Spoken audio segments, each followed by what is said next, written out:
Mais qu'est-ce que vous faites dans ma chambre, monsieur? Bonsoir, Billy. Est-ce que tu aimes les histoires?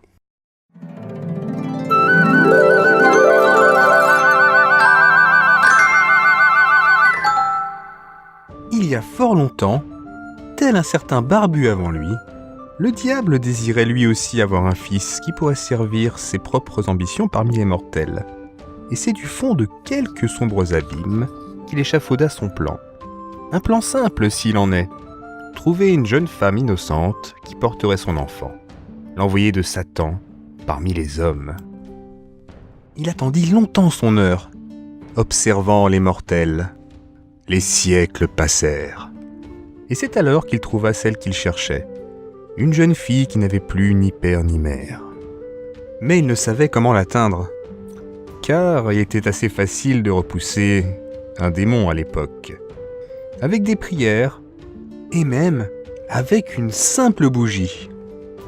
Car, comme on disait à l'époque, le diable ne vient pas volontiers là où il y a de la clarté. Ce qui a quand même tendance à remettre en question sa crédibilité.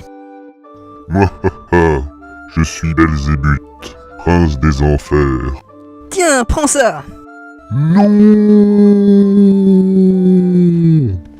Le démon eut donc recours à un stratagème pour parvenir à ses fins. Il envoya d'abord une vieille femme qui était à son service pour démoraliser la pucelle en lui rappelant la mort de ses parents. Puis, un groupe d'hommes malveillants pour agresser sa jeune sœur. Elle fut violemment battue en tentant de la défendre. Le soir venu, elle se coucha déprimée, en pleurs, dans le noir le plus total, oubliant les prières et surtout la bougie qui était censée la protéger. C'est alors que le malin vint la visiter. Coucou, tu veux voir ma bite? Monsieur, la visiter comme quand je rends visite à ma mamie? En quelque sorte. Sauf que ta grand-mère est morte, Billy. Quoi? Mamie est morte? Bon, où en étais-je? Ah oui.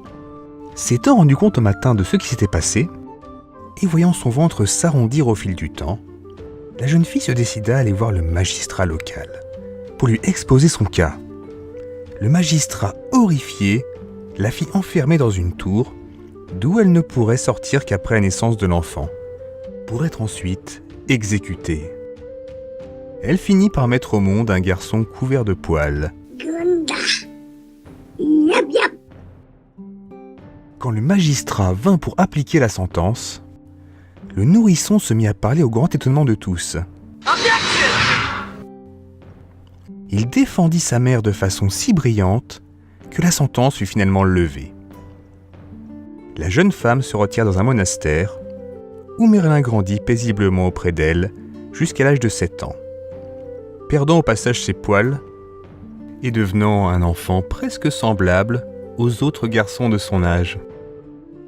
La suite dans la prochaine vidéo. Si tu aimais l'histoire du monsieur, like sa vidéo, abonne-toi à sa chaîne. Mamie!